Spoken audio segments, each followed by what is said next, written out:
गेले 29 दिवस आपण मन शांत करायला शिकलो, भीती घालवायला शिकलो. पण आज 30व्या दिवशी आपल्याला शांत बसायचं नाहीये. आज आपल्याला अंगातला आळस आणि संशय झटकून टाकायचा आहे. नमस्कार, मी स्मिता. आपल्या 100 दिवसांच्या हिलिंग प्रवासाचा आज 30वा दिवस आहे. म्हणजेच आपण 1/3 टप्पा यशस्वीपणे पूर्ण केला आहे. आणि आज आपण एक अत्यंत वेगळा प्रयोग करणार आहोत.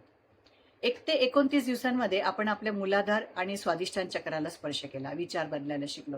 पण जर अजूनही मनात शंका असेल की माझ्यात खरंच काही बदल होतोय का, तर समजून घ्या की तुमच्या नाभीपाशी असलेलं मणिपूर चक्र अजूनही झोपलेलं आहे. आज त्याला जागा करण्याची वेळ आली आहे.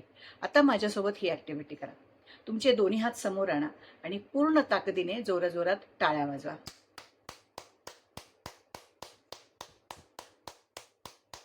आता हे गरम झालेले तळवे वेगाने एकमेकांवर घासा आणि ही निर्माण झालेली उष्ण ऊर्जा तुमच्या नाभीवर, पोटावर ठेवा. या 30 दिवसांच्या प्रवासात शरीरात थांबलेली सगळी नकारात्मक ऊर्जा या टाळ्यांमुळे एका सेकंदात बाहेर पडेल आणि पोटात एक नवीन ताकद जाणवेल. या टाळ्या वाजवून पोटावर हात ठेवल्यावर तुम्हाला आतून किती फ्रेश आणि जिवंत वाटलं ते कमेंटमध्ये सक्सेस किंवा ऊर्जा लिहून नक्की सांगा. 30 दिवस पूर्ण केल्याबद्दल स्वतःचे आभार माना आणि पुढील प्रवासासाठी आत्ताच फॉलो करा. भेटूया पुढच्या व्हिडिओमध्ये. धन्यवाद.